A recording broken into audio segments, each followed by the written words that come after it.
Showers of blessing, showers of blessing we need. Praise the lord. Welcome to showers of blessing. దేవుని కృపలో భద్రపరచబడి నూతన దినంలో ప్రవేశించాం. ఈనాటి దేవుని వాగ్దానం, నీ మార్గమున నీవు సురక్షితముగా నడిచెదవు. You will go on your way in safety. సామెతల గ్రంథం 3వ అధ్యాయం 23వ వచనం. Praise God. ఈ నూతన దినములు దేవుడు మీ కొరకు సిద్ధపరిచిన ప్రతి దీవెన ఆకాశపు వాకిళ్ళు విప్పి మీ మీద కృంభరించునుగాక. మరి యొక్క నూతన దినాన్ని ఆరంభిస్తున్న నేపథ్యంలో ప్రేమ కలిగిన వాగ్దానము ద్వారా దేవుడు మనల్ని దర్శిస్తూ ఉన్నాడు. మన జీవన ప్రయాణంలో గడిచిపోయిన నిన్న వివిధమైనటువంటి జ్ఞాపకాలు విడిచి వెళితే ప్రయాసతోనో భారంతోనో ఈ దినాన్ని ఆరంభించి వెళ్ళదీస్తూ ఉంటుండగా కనబడని నీకు ఎరుగనటువంటి నీ భవిష్యత్తు నిన్ను భయపెడుతూ ఉంటుంది. రేపు ఏం జరుగుతుందో మనకు తెలియదు, ఎలా ఉంటుందో తెలియదు, ఏ మార్గం గుండా వెళతామో ఎంత సురక్షితమో మనకు తెలియదు. విచిత్రం ఏంటంటే అసలు రేపు అనేది మన జీవితంలో ఉందో లేదని తెలియనప్పటికీ కూడా రేపటి గురించి ఎంతో క్రమబద్ధమైన ప్రణాళికలు, ఆలోచనలు, ఆశలు ఇవన్నీ చేసుకొని నిశ్చింతగా పండుకుంటాం.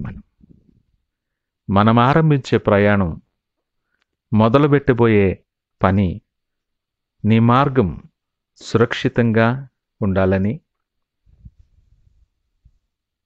కృపాక్షేమములు మన వెంట ఉండాలని, వేసే ప్రతి అడుగు క్రమముగా, పద్ధతిగా, దీవెనకరముగా ఉండాలని ఇష్టపడింది ఎవరు చెప్పండి?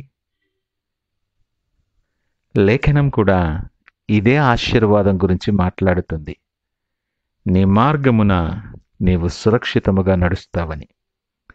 మనం ఎరుగని మార్గంలో ప్రయాణించటానికి, ఎదురొచ్చే ప్రతి పరిస్థితిని ఎదుర్కోవటానికి, నువ్వు క్షేమంగా ఆ మార్గంలో ఉండాలి అంటే మనం ఎలాగ సిద్ధపడాలో లేఖనం మాట్లాడుతుంది. జ్ఞానము సంపాదించుకోవాలి. జ్ఞానము సంపాదించుకునేవాడు ధన్యుడు అంటుంది. నిజమే, వెండి సంపాదించుకున్నట కంటే జ్ఞానము సంపాదించుట మేలు.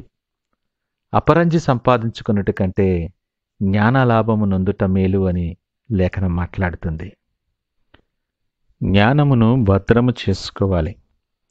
నీకు జీవంగా, మెడకు అలంకారముగా అవి ఉంటదని లేఖనం అంటుంది. ఎప్పుడైతే అలా అలంకరించుకోగలమో అప్పుడు నీ మార్గమున నీవు సురక్షితముగా నడిచెదవు అని లేఖనం మాట్లాడుతుంది. ప్రియ దేవుని జనాంగమా, ఈ మాటలు వింటున్న మనం అసలు జ్ఞానాన్ని ఎలా పొందుకోవాలో లేఖనము ద్వారా మనం బోధించబడుతూ ఉన్నాం. అనేక రకములైనటువంటి జ్ఞానము కొరకు ఈ లోకం నీకు అనేక ద్వారాలు చూపిస్తుంది.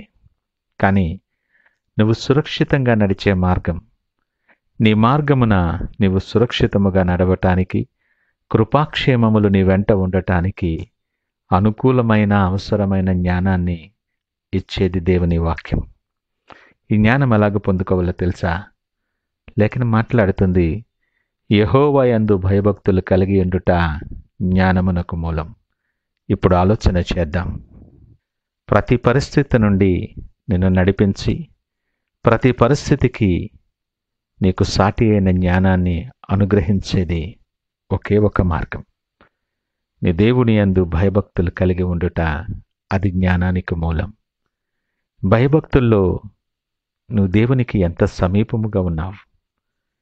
కేవలం నామకార్థపు వేషధారణ కలిగిన భక్తిలో జీవిస్తున్నావేమో ఒకసారి ఆలోచన చేద్దాం. నీ మార్గములో నీకు భయం కలుగుతూ ఉన్నప్పుడు, క్షేమముగా లేదని నీకు అనిపిస్తూ ఉన్నప్పుడు ఈ మాట గుర్తు చేసుకోవాలి. నీ భక్తి నీకు ధైర్యము కలుగు చేయదా? ఈ ప్రశ్న వేసుకోవాలి. ఆయన యందు భయభక్తులు కలిగి ఉన్నప్పుడు, విశ్వాసములో నువ్వు స్థిరపడినప్పుడు, లేఖన భాగాన్ని జ్ఞాపకం చేసుకుంటూ విశ్వాసము లేకుండా ఆయనకి ఇష్టడైండుట అసాధ్యమని అంటుంది. స్థిరమైన విశ్వాసము కలిగిన వానిగా నువ్వు ఉంటే నిత్యమైన కృపాక్షేమములు నీ వెంట ఉంచుతాడు. ఆయనకు ఇష్టడువు గనుక నీ పక్షముగా ఆయన వ్యాజ్యమాడుతాడు. నీతో యుద్ధము చేసే ప్రతి వ్యక్తితో, ప్రతి పరిస్థితులతో ఆయనే యుద్ధము చేస్తాడు. నీ మార్గాల మీద వెలుగు ప్రకాశింపచేస్తాడు. ఇక మీదట చీకటిలో కాక వెలుగులోను ప్రయాణం చేస్తాం. దావీదు మాటలు మనం ఎరుగుదుం. నీ వాక్యము నా పాదములకు దీపమును, నా త్రోవకు వెలుగునై ఉన్నదని దావీదు మాట్లాడుతున్నాడు. అలాంటి భయం, అలాంటి భక్తి మన జీవితంలో ఉన్నాయా? ప్రశ్న వేసుకుందాం. ఒకవేళ వాటి నుండి దూరముగా నువ్వు జరిగిపోయిన నేపథ్యంలో ఉంటే ఈ నూతన దినము నీ జీవితంలో దేవుడు బహుమానంగా ఇస్తున్నాడు. దేవుని సన్నిధిలో పశ్చాత్తాపపడి ఆయన యందు భయభక్తులు కలిగి ఉండే జీవితాన్ని మరల తిరిగి ఆరంభించటానికి, ఈ నూతన ఆరంభం నువ్వు మొదలు పెట్టడానికి దేవుడిస్తున్నాడు గొప్ప అవకాశం.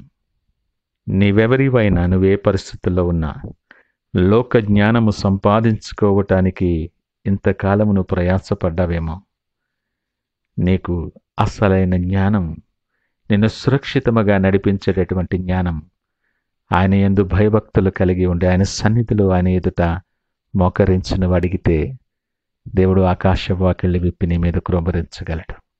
ఈ నూతన దినాన్ని మరి ఒకసారి ఆరంభించటానికి, నిశ్చింతగా నీ మార్గంలో సురక్షితముగా సాగిపోవటానికి దేవుడు సహాయము చేయలాగిన ప్రార్థనతో ఈ దినాన్ని ఆరంభిద్దామా?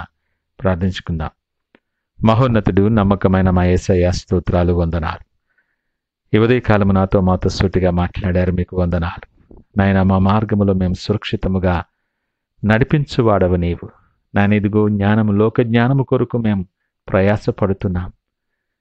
నీ యందు భయభక్తులు కలిగి ఉండట జ్ఞానానికి మూలమనే మాట ద్వారా మమ్మల్ని మరలా ఒక్కసారి సరిచేశారు, మాకు జ్ఞాపకము చేశారు. మేము తప్పిపోతున్నామని, ఎక్కడ మేము బలహీనపడుతున్నామో మాకు ఎత్తి చూపించారు. దేవా, మీకు వందనాలు. ఇదిగో పశ్చాత్తాపంతో నీ సన్నిధికి వస్తున్నాం.